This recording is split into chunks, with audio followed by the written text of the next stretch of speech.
Okay, let's get started. So we're gonna move on to Monte Carlo EM. Okay, so remember, we are interested in computing the MLE on the missing data, right? And so the approach, the current approach is to solve this mean square equation.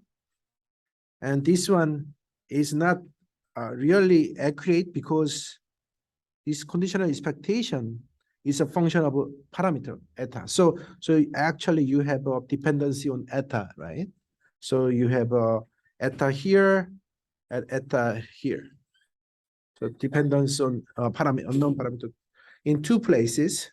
So one way to solve this equation is to do it iteratively. So you fix parameter in computing the conditional expectation and solve it for the so we just treat. So this dependency on eta is removed because we fix it and just set the this first component as the only unknown and maximize and then update it, right? So that is the EM algorithm.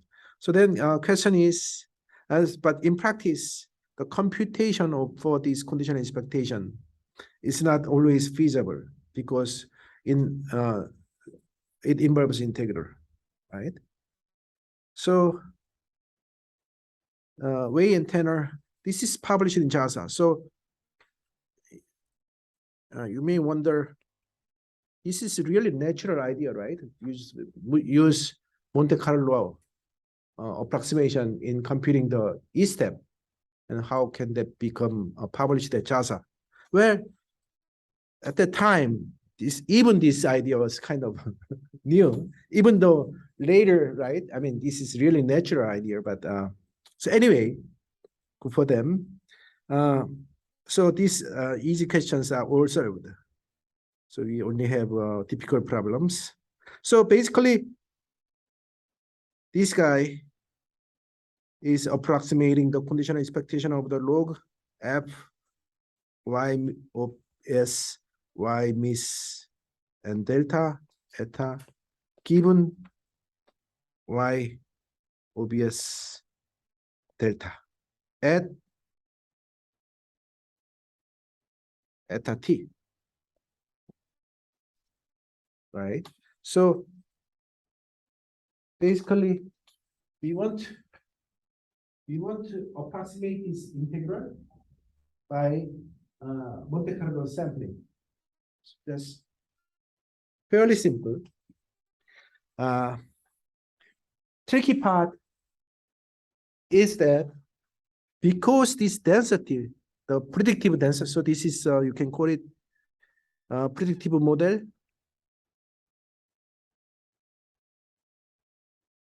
prediction model or imputation model, right? Imputation model. So this imputation model in the EM iteration has a dependency on T, right? Depends on T. So that means your Monte Carlo sample also depends on T, right? So dependency on T actually applies to, so to be rigorous, this one actually depends on T.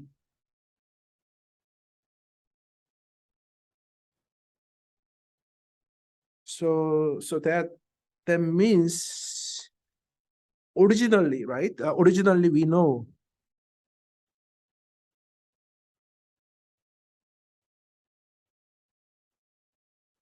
this in theory. Oops.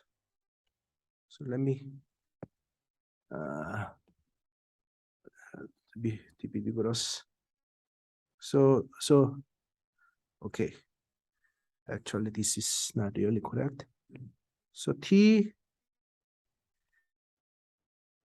we know that the EM iteration, right? uh, one property, remember this is a theorem 3.3 something. So remember one important property of the EM algorithm is that the maximizer in the M step actually increase, right? So, well, so that is actually obvious. Remember,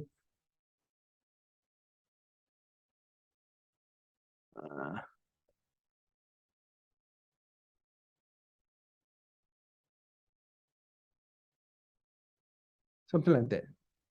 So this was true for this Q. The problem is we are now talking about approximation. So we don't necessarily have this property because of the sampling error, Monte Carlo sampling error.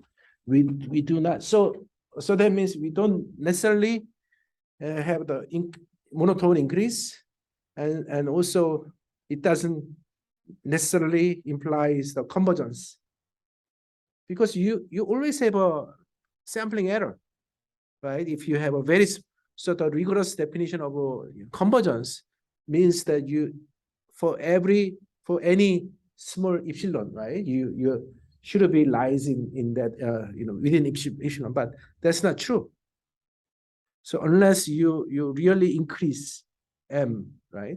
So you allow M to increase with T, that might work. But so that is one limitation of the Monte Carlo EM. But still, this is so you don't have to.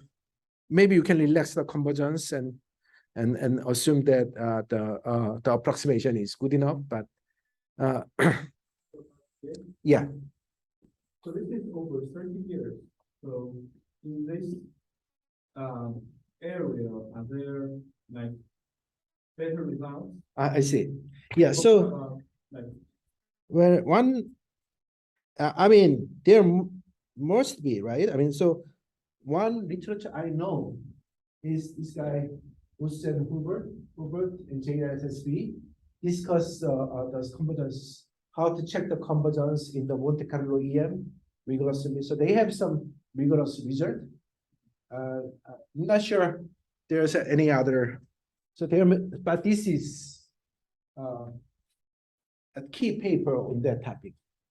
Okay, yeah. So let's move on. So here's an example. Okay.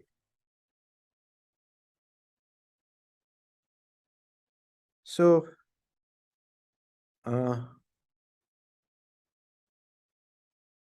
this is non-ignorable missing data. We have this model, and then missing mechanism has this dependence.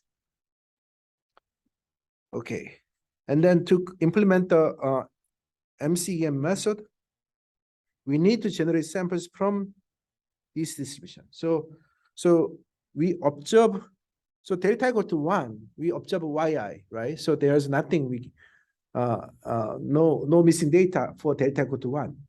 For delta equal to 0, only y is missing. So we need to generate missing data from this model. And why this is, so this is just the Bayes theorem, right? Remember, we have this is what? This is probability of delta equal to 1, delta equal to 0, given x and y, right? So really we actually repeat this calculation several times. So the potential distribution is given delta equal to 0 is the original distribution times the probability, right? And then we integrate. So denominator is just integrating out the missing data on the joint probability, right? So that is.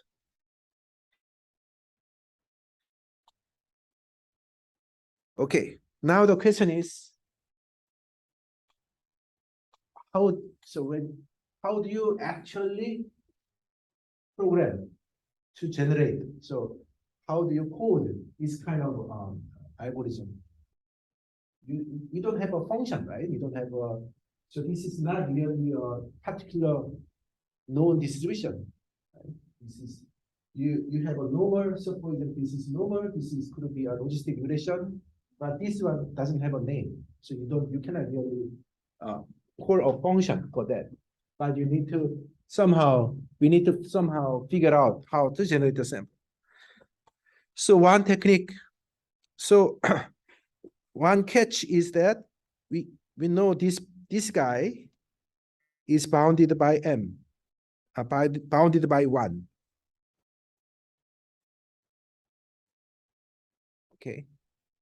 So because this is a probability, right? So this is probability, and so the upper bound is 1. So then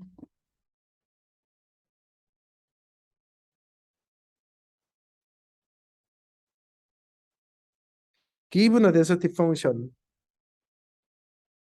suppose there are existing density G, and so this is our, usually what we want to generate is called the target distribution, target density or target distribution. So this is more like a terminology for simulation literature.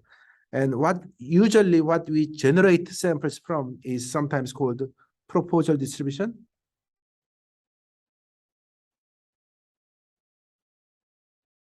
So we generate samples from proposal distribution, but we want to somehow make it to approximate the target distribution. So, so the basic bottom line is that we are interested in generating samples from F, but which is difficult to generate samples, but generating samples from G is easy. Okay. So this is really a classical idea.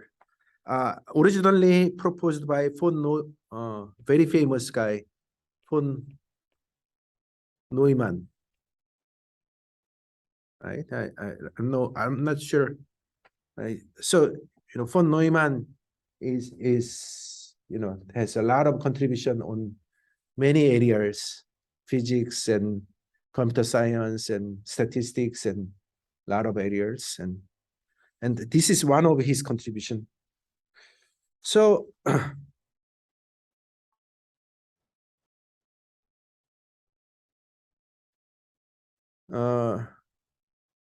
you can Google von Neumann, and he has a lot of interesting actually episode about him.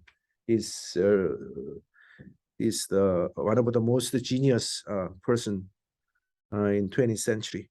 So anyway, the rejection method, sampling method is this. Okay.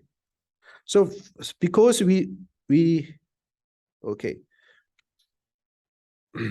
The idea is this guy implies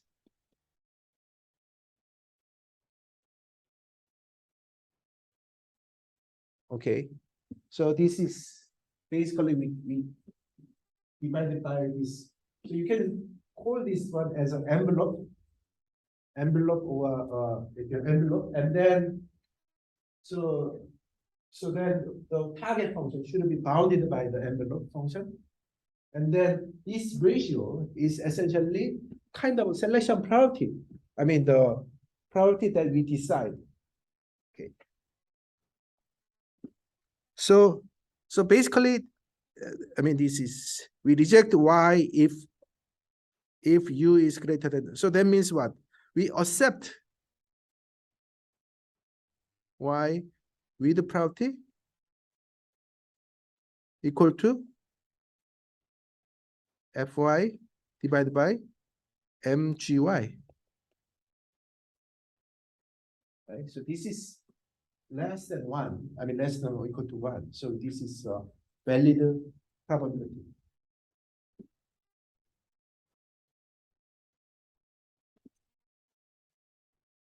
So accept means that we So if we reject, then what happens? We draw it again. We draw it again. So this is a kind of a graphical illustration. So this blue line is the density of the target, and this dotted line is the proposal, kind of envelope. And then, so starting point is from this envelope, right? From this envelope, you generate one sample. Generate one. Suppose this is the point. And you now need to determine whether you want to accept it or not. And we use probability mechanism to make the decision. And the decision is basically what is the chance of generating from the target, and what is the chance of generating from the the other way, from the proposal, and what is the chance of getting this point from the target, right? And so if the target is, if target is relatively small, then this is a very unlikely chance to get this, right? So basically this ratio, right? This guy. So the ratio, the proportion of this guy relative to this one actually gives how likely will this point be selected from the target distribution instead of the proposal distribution. Okay. So that is the idea.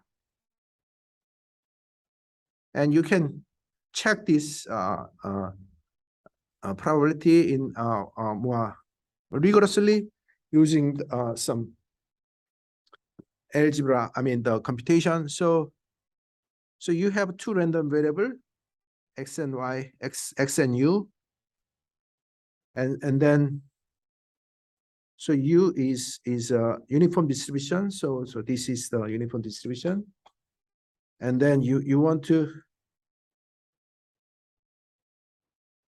So what? So then your x.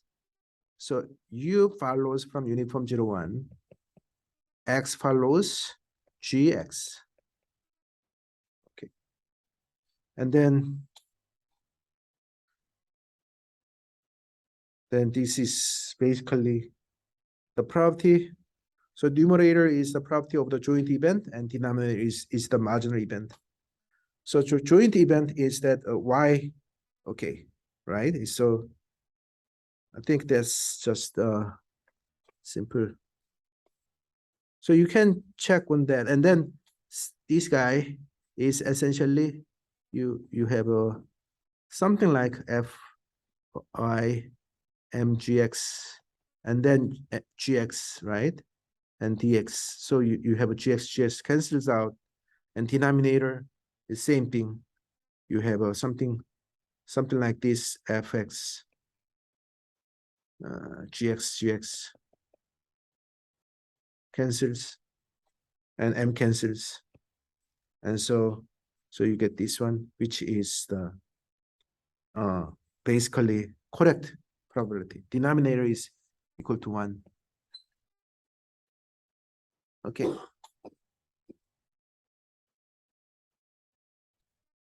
So you can see that the rejection, the above rejection method can be applicable when the density f is known up to a multiplicative. What does that mean? It means we can if you change f to c times f. Okay, if you change, so c is a constant. So if you change f to be c times x and apply 2 here, c is invariant to the choice of c, because the c will cancel, right? So that means the condition So originally this is our condition, but actually it can be proportional. So that is basically, so that's why C divided by M is just another M, right? So really this is, we don't, so point is, for example, this distribution. So this distribution, this is, you can see that M is 1, but this denominator is C. Because the normalization, so the normalization factor denominator is a constant in terms of Y, right? So then, so that's why the theory here can be applicable to this example. Okay. Okay. So that is the about. So now let's move on. Go back to our example. So then how we actually generate from the target distribution, which is equation 1. So target distribution 1. So you use, so this is your target. Okay, let me. So target is proportional to Fy given Xi on zeta hat times 1 minus pi Xi Yi Phi hat. Okay, so that is your target distribution. You don't have to worry about the denominator because it's essentially constant. So then now, idea to apply the rejection method. We use this one as a proposal.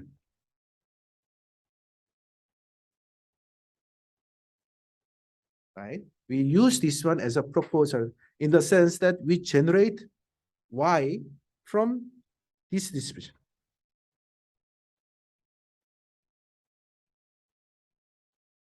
Right?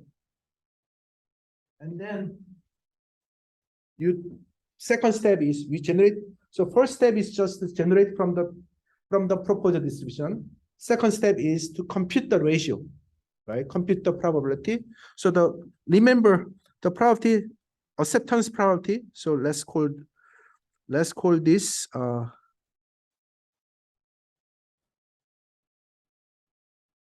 acceptance probability or acceptance rate, right? I mean, probability is, remember, denominator should be the envelope, right? Numerator should be target. So your target is this.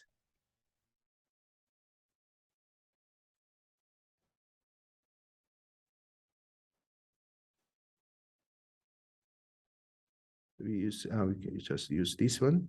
And then denominator is what? Denominator is envelope, which is the upper bound of the target, right? So that is, remember this one. So envelope is times 1.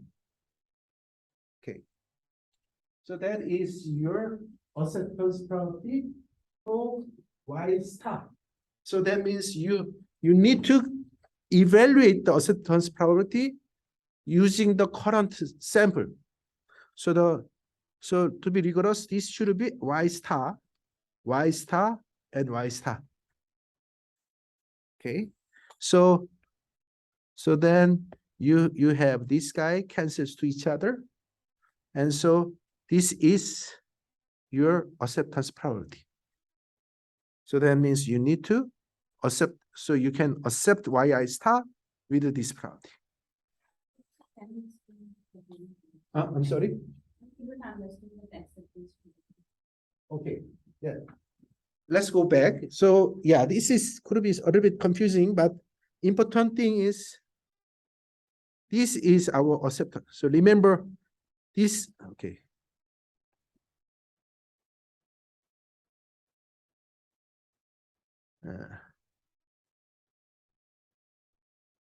This is your acceptance probability, right?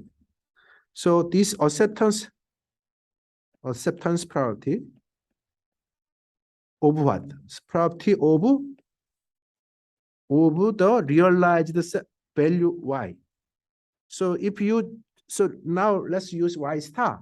If I use y star, then this is y star, and then you have all the y stars here. So that means you really need to compute the acceptance probability in terms of what you generated. And then that way you can actually evaluate the probability. So like this graph, right? You actually evaluate this ratio at this particular point. Okay. Now, if you keep that in mind, then now let's go back to this particular example. Then remember denominator. So because this acceptance probability should be less than 1, less than or equal to 1. So the denominator should be the envelope. Numerator should be the target. So the numerator is this target. And we don't have to worry about the constant, just the target. And denominator is the envelope, which is the upper bound of the target. Okay. Okay. So that is very very ingenious idea. And yeah. That actually later this idea evolved to MCMC algorithm later. So okay, so once you generate this y star, right? So if you just don't have this second step, then you just generate from this distribution, right? That's different from this distribution. What you really want is this distribution, delta given condition of delta equal to 0. So once you do that, once you generate the final, so final imputed estimator, this is not, we should be very careful because this is not really true. Because so what do you mean by, okay, star J, that depends on delta equal to 1 or delta I equal to 1. Then the imputation, so delta equal to 1, we already observe YI, right? So we really don't have to generate at all because we have observation. So when I just say something like this, sorry, but this is actually, I meant this.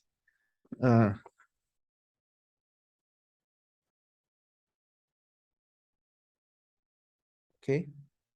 So the imputed value at delta equal to 1 is original YI.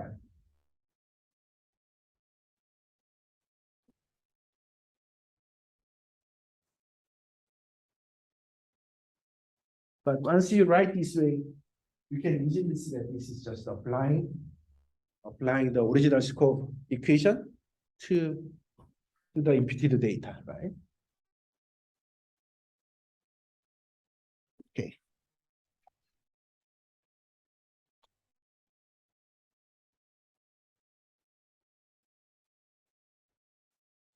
Okay, let's move on.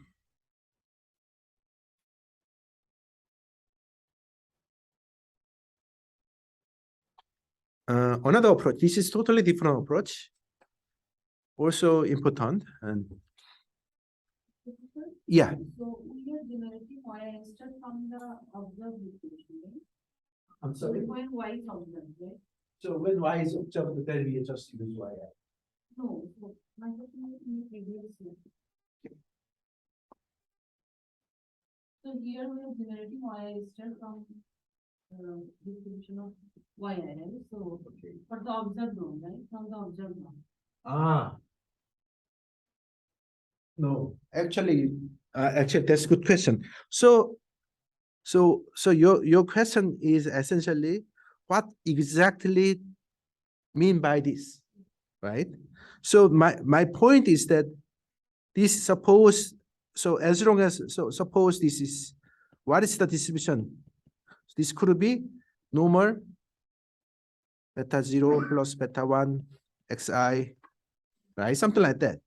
Okay. Then what do you mean by generating y star from this?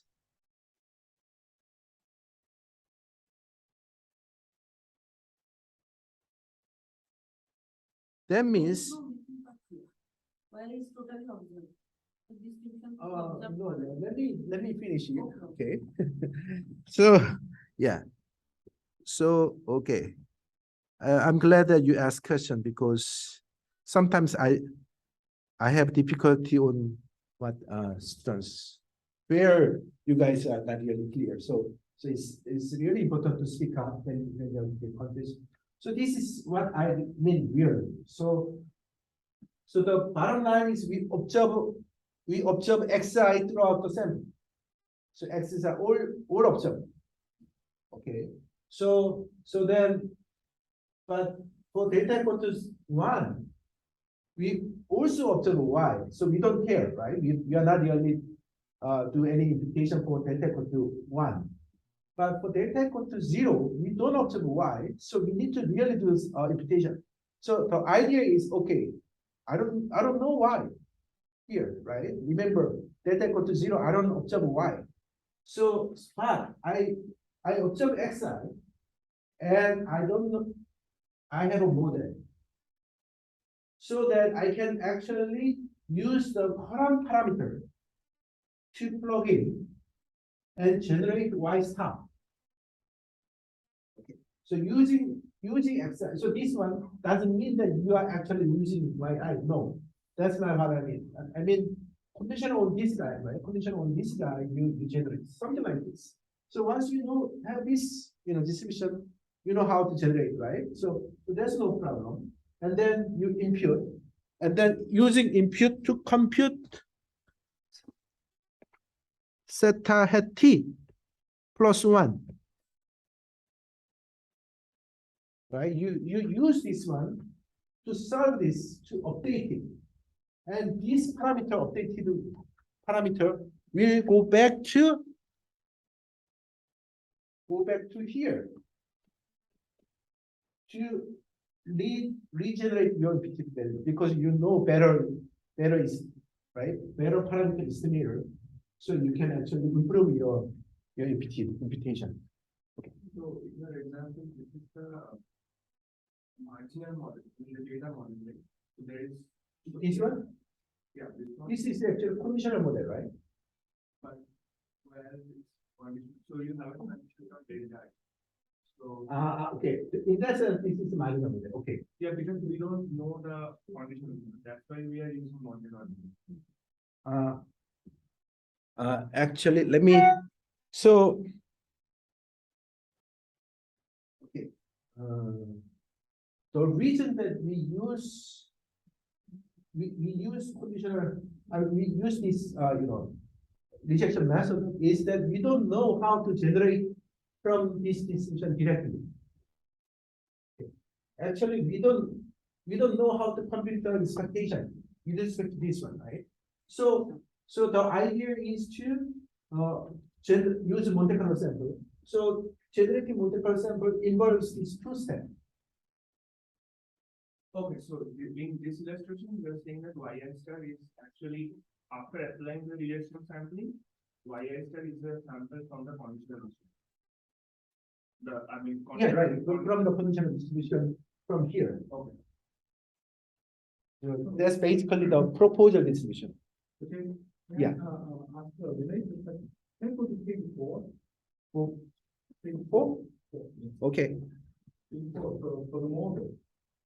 Right. I think this model, if we look at the response model. Okay. So that is undependent on X, not dependent on Y. So which means the underlying model for Y, the generating mechanism is the same, whether it's missing or not, Okay. right? Because the response mode one is not dependent on that. So this is the original, right? Right. The mechanism, right? Right. Yeah, I think that is important. So if the response model depends on delta, so probably we cannot identify, right? So which means, if delta Maybe is the one- response model is the model for Y. Right, yeah. Okay. Sorry, the outcome model. Outcome Yeah. model, okay. Yeah, sorry, the outcome model. Yeah, if the outcome model depends on delta, so which means when delta equals one, we have one model. If delta equals to zero, we have another model.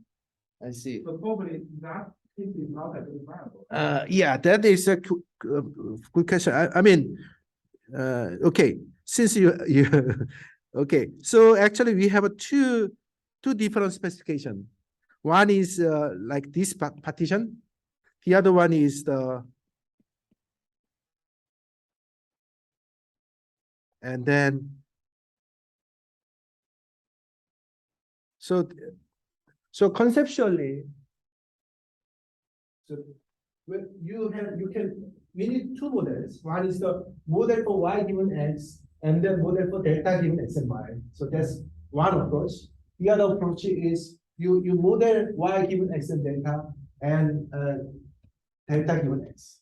So this is another approach. So if you this kind of, I mean, this kind of approach is sometimes called pattern mixture model.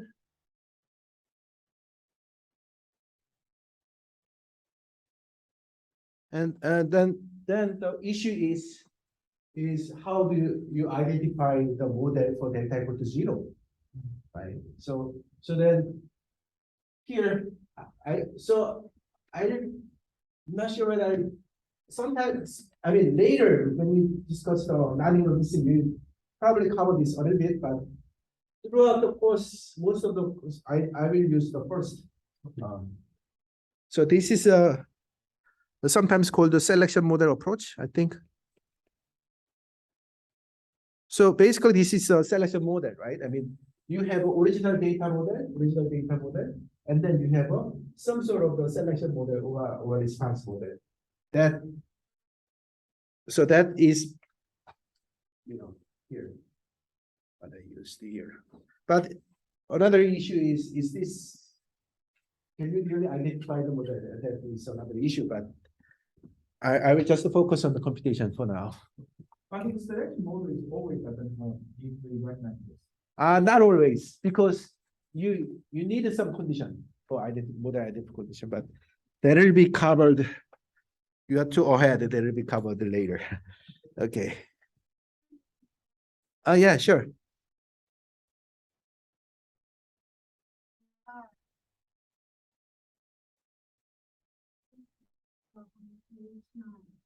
Page 9. Okay. Here, the constant and constant for rejection sampling is estimated from the sample we But from the model, actually M comes from the model.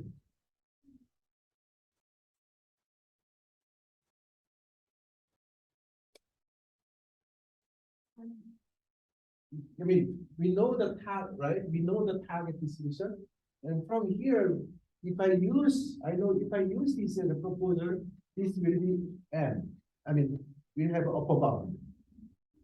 Yes, but in step 3, we accept this yi star with this probability y pi I star. Right. And this pi I star depends on the value of y I star. You're right, here.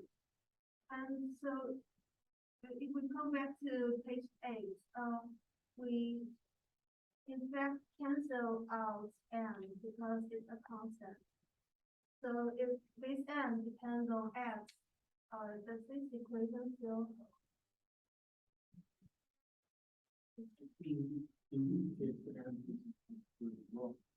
M is 1 here.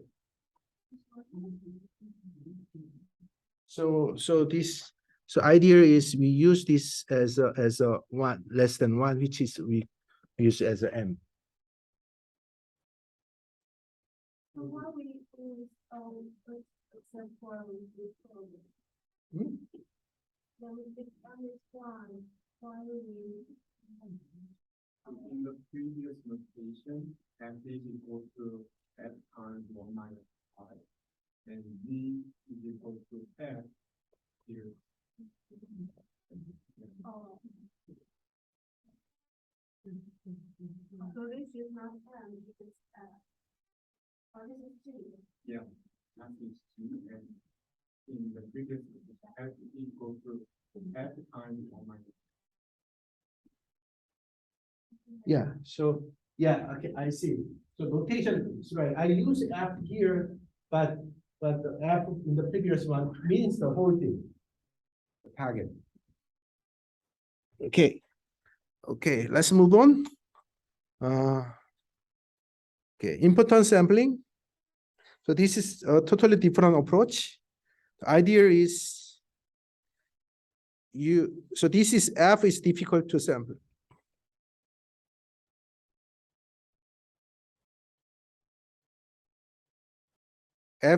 H is just any function of X.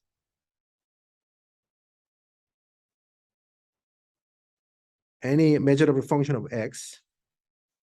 And then F is a density. F is a density that is difficult to sample. And G is another density, which is easy to sample. So F is target. Remember, F is target. G is a proposal. So idea is you can sort of we can and we need some condition like we have a common support. Okay, so if you make some assumptions to make this equality true, so that means we can, once we have this established this equality, then we can cancel out, right? So if you can cancel out, then this one is equal to this. But one way to understand this one is you can view, so you can view this guy as a expectation at f over the h random variable hx. Okay, while here you can view it as an expectation with respect to g over the random variable hx divided by gx fx. Okay, so then basically how you compute the approximation. So Monte Carlo sampling, if you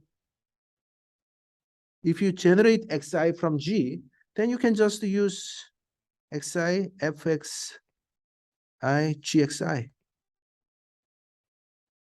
So this is initial idea of the importance sampling. So basically we have this one is equal to this one, and then from here we shall generate xi from G and compute this one.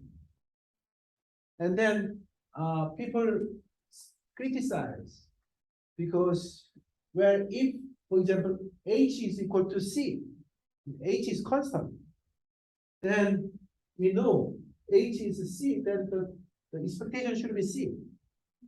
But this one is not.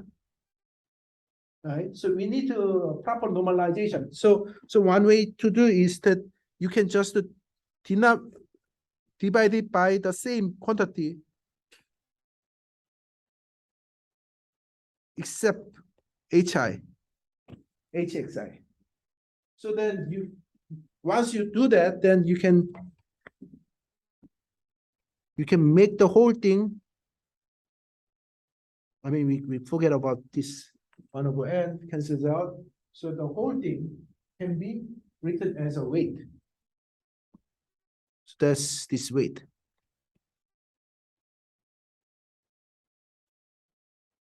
So that is the importance sample.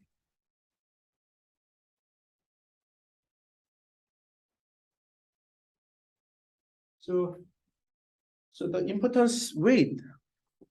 So key idea is the importance weight. Importance weight is proportional to density of the target divided by density of the proposal.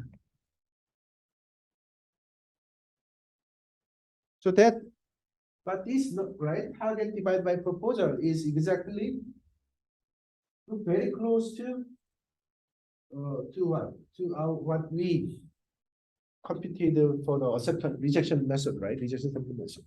So rejection sampling method is kind of doing stochastic, right? Random. But here we don't throw away, right? We do not throw away. We generate n sample and use them all, but we allow for unequal weight.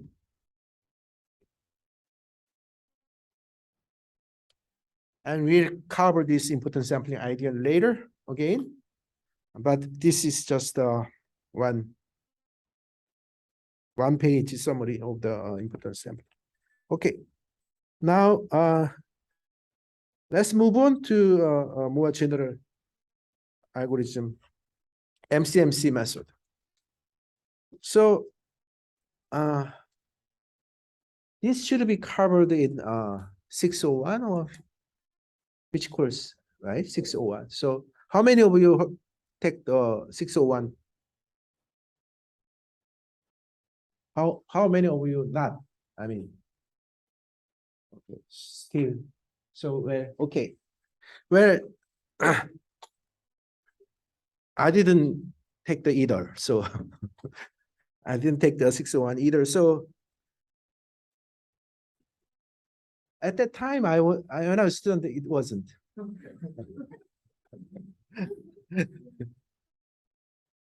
I was lucky. So, so anyway, what is MCMC? Well, so Monte Carlo, right? Monte Carlo approximation uses independent sampling. IID from distribution, right?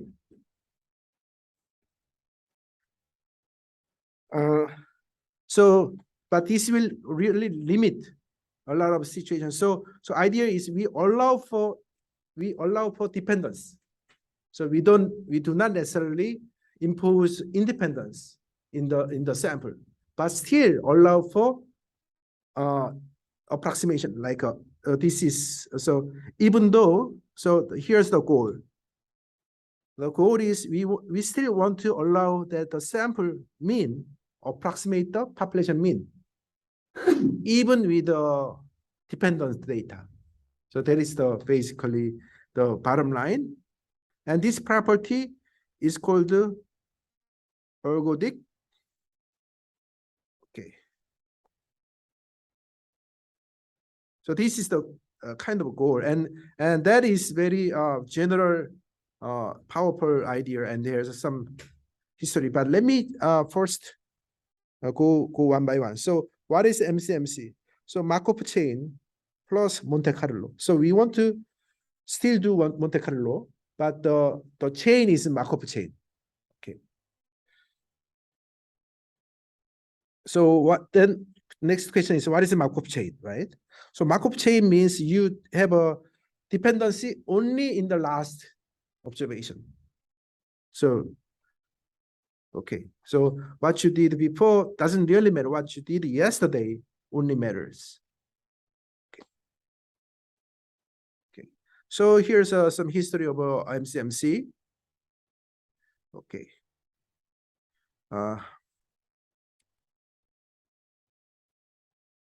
Well, originally came from statistical physics, and then I think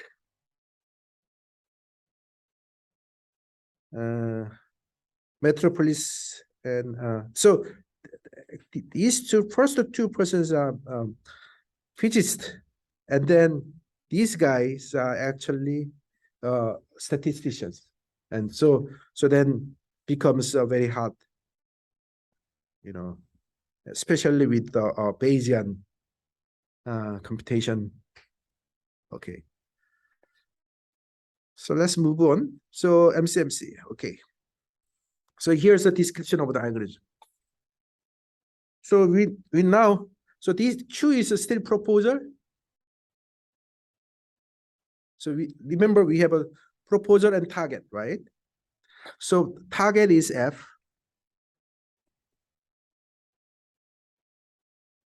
Target is F and proposal is Q, but now we allow for the proposal depends on the previous chain. So we don't, okay. So that means we allow dependence on T minus one. Okay. So that make it so general, right? You now allow your proposal to depend on Q. I mean on the previous T minus one. And then basically you compute some ratio. So it's kind of a acceptance probability in some sense.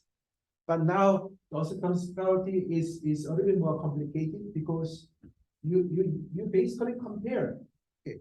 So what you compare is your past ratio. So that is your acceptance ratio of the past. Let me write it here. So you have a target T minus one. Denominator divided by Q.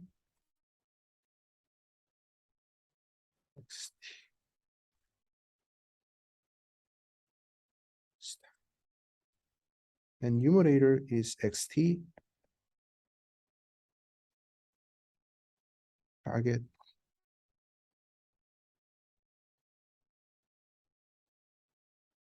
Stop. Given x.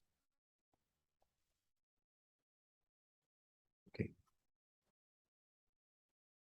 Well, what am I doing here? Okay. Well, so I basically each component here. So this guy, remember, this guy is exactly equal to the importance weight or acceptance. You can see importance weight, right? I mean, what you generate. So or the acceptance. Okay, it's actually you can see that it's a ratio of the ratios first of all. So the denominator in the ratio is evaluated at t plus t minus one. So you basically evaluate the past ratio, and this is the current ratio, some sense. Okay, and then if the ratio is large enough, then you believe that it's good, some sense, and so you are more likely to accept it, accept what you generate here now, right? Your x star is your current. Remember, xt minus one is like a past. So, but it's a little bit. Why you use the conditional x star or here x minus one? It's not really clear, but you can one interpretation. Okay, let me. So here's some explanation. Oh, so let me go use the second remark to explain and then go back. So if we use independent Markov chain, so independent chain is, that means it's not really Markov chain. So you use independent chain, then you just generate a new x star and compare with the previous one like this. So basically what you compute in the ratio is exactly equal to the this is ratio of the importance weight. So this is the importance weight for Y star. So this is the okay. So this is the importance weight for X star, and this is the importance weight for XT.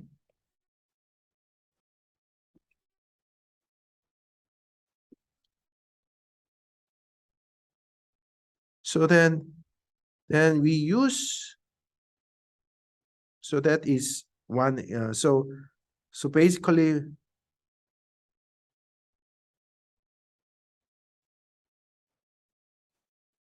if we like, so if the ratio is high, then we are more likely to accept it. Let's go back to, so to the remark.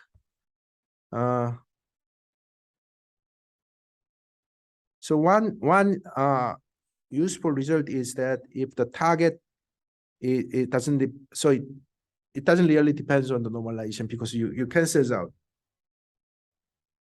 So this F, you don't have to know the full density, you just normalize up to normalizing constants. That's the point, 1 point.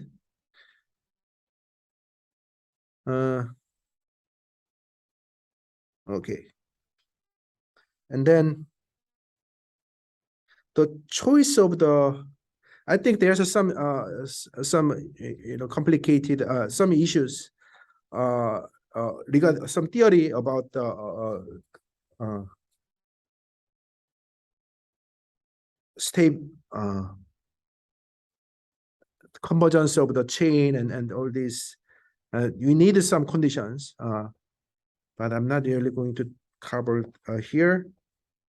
But the what is important here is how to implement in this class. So basically we use proposal that depends on Q, depends on the previous chain, and then compute the ratio. And then if the, so what does that mean? If the ratio is greater than 1, so if the ratio is greater than 1, then we accept it. If the ratio is less than 1, then we accept it with this probability. So it becomes a probability. So okay.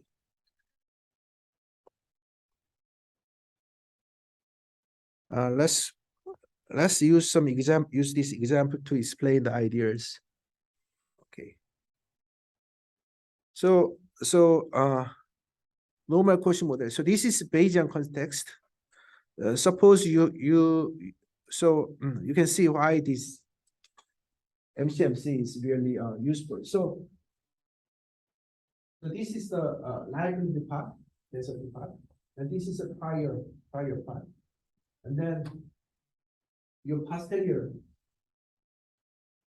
is fairly simple, right? You have a likelihood part of the Gaussian, and then prior. And so after some algebra, you get this. So as a function of zeta, this is not easy to do. So this is unknown, not really known. So, but how to generate the sample from this distribution? So one way is to use, so this corresponds to Cauchy, prior part, right? So one naive way, one simple way is just to use prior as the proposal, because the prior is a prior distribution always you can generate, right? Even though it doesn't really reflect any data, right? Any observation, you can still generate because it's a distribution for zeta. So you generate from prior, and then first of all, if you use prior distribution as the proposal distribution for Markov chain, MCMC, then it's actually independent. So it corresponds to independent chain, this one. Right? And then, so you have a prior. And target is what? Target is prior times likelihood.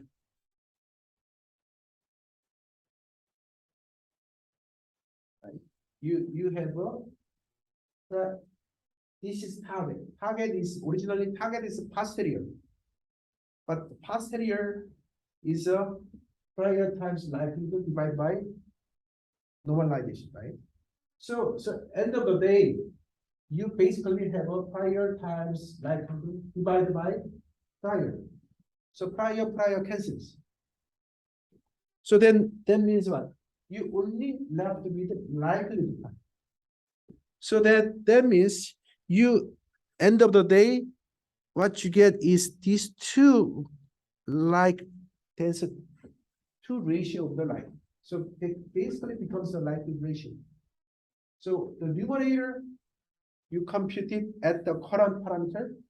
Denominator, you compute it from the one at t, right? The previous one. And then what? Then you, so here, this is normal. So you can actually, it's this one. So it's very easy to compute, essentially. And then, so you have a zeta star and zeta t, and compute the ratio, and then determine whether you want to select it or not.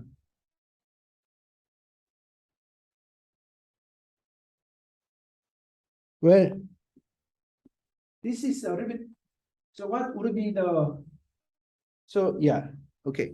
So here's a, okay. So that is the, the simplest possible method of testing MCMC, but this is not really efficient chain because you start over every time with from new, right? From scratch.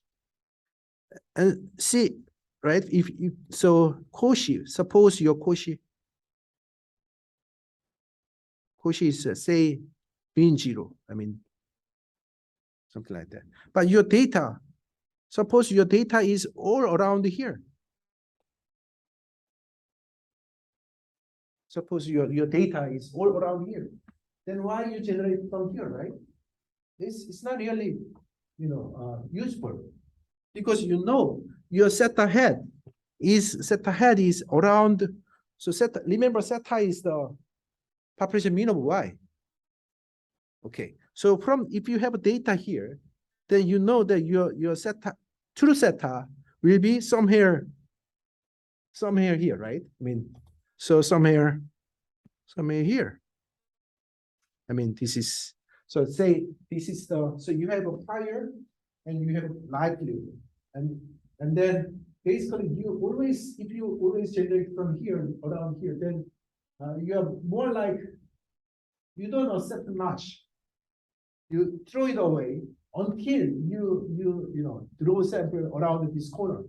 But that's not really useful, right? So we want to do something better than that. And so here's one idea. Okay. So random walk method is that you use some symmetric distribution G, like a normal 0, 1. And then the mean function should come from the previous. So you use the previous zeta head, previous zeta to generate your zetas from. But this epsilon will give some sort of the noise, to add noise, because you want to do simulation, so you want to create some randomness, right? And then if you do that,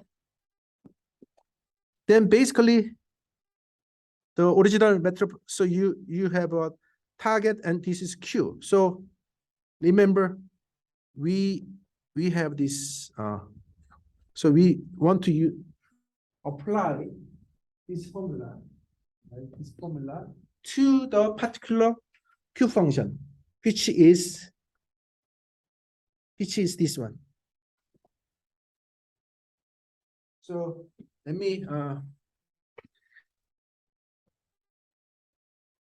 see what it exactly means. So this one corresponds to what? Corresponds to Q.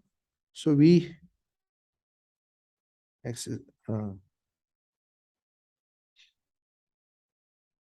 even system. Let me double check. T minus Q T minus 1 given X star. Right. And denominator is the other way. Given. Okay. So we actually apply the original formula for the Metropolis-Hastings ratio. And then using this symmetry, because of this, the symmetry they cancel. So you end up getting only this part. So why? So yeah. So this cancels because of the symmetric distribution.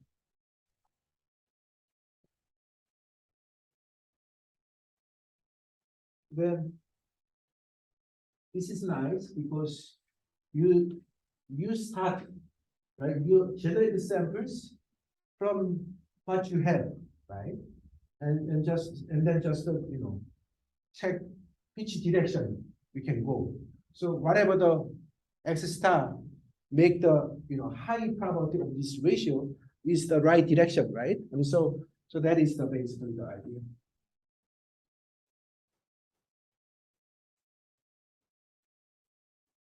Okay, now let's use this example. I mean, to discuss the. So why we introduce this MCMC to solve, because we want to solve this problem. So we have a Y variable, binary random variable. So basically logistic regression. So logistic regression with a random intercept. So you have a cluster. So you have a cluster and element, right? And the cluster, we have a cluster specific effect, and we want to allow it as a random effect. Then this is not a really easy problem. So this you have a, but this is typically so this is what you want to solve, right? You have an unknown parameter and also you have a latent variable. So now to apply the EM algorithm, we first think about what is the likelihood, complete sample likelihood function. If we know AI, right? If you observe AI, then basically we have a logistic regression essentially, right? Logistic regression, but this guy has an AI in him, right? And then this guy is basically Gaussian, 0 sigma square. And so we want to compute the conditional expectation of this guy. So AI itself is a normal, right? AI, the marginal distribution of AI is normal, but the conditional distribution. So basically, we want. Okay. So what is this? This guy is F1 Y given X AI, and then F2 A, right? So we have a two-level model, F1 and F2. F2 is normal, right? But F1 is not, right? This is a logistic regression, product of the logistic regression. So So we cannot really have a closed form and distribution for that. So that's why we want to, and we also don't know how to compute the bound. We couldn't, I mean, there may be a way to compute the upper bound, but we can use, basically we now want to use the MC. So Monte Carlo EM. But so remember, this is our target distribution, right? So okay, now let's fix parameter here. Given the parameter, what is the how to generate from here? So then one simple, the easiest MCMC is just to use prior as the proposal. Remember, Bayesian approach is actually very similar to two-level model, where the second level corresponds to prior. So the second level, basically you can treat as a prior distribution, so for prior for AI, basically. So prior for AI. So you can use this one as a proposal. So this is prior, this is likelihood. And then remember,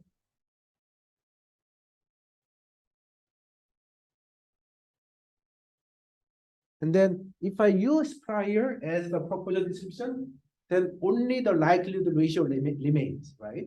So that's easy. Okay. So that's this one.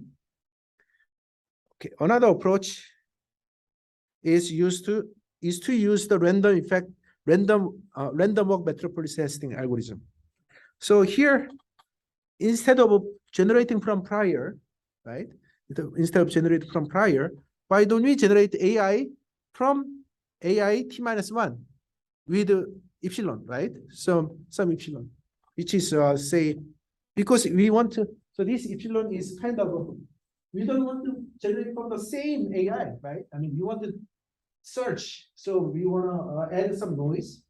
And then basically, because we use the symmetric distribution here, we have a very simple expression for the impedance ratio, which is this one. Basically, we just compute the density function of the target, of course. And this target actually probably needs to be evaluated further. F1, F2 divided by F1, F2. But they are closed form. Right? You know what I mean? F1, right? F1, F2, they are all density function. So then you just use numerator, you use AI star, denominator, use AI t-1. That's the only difference. The other things are the same, right? And then basically it gives the weight, I mean, gives some judgment on which direction is good direction, right?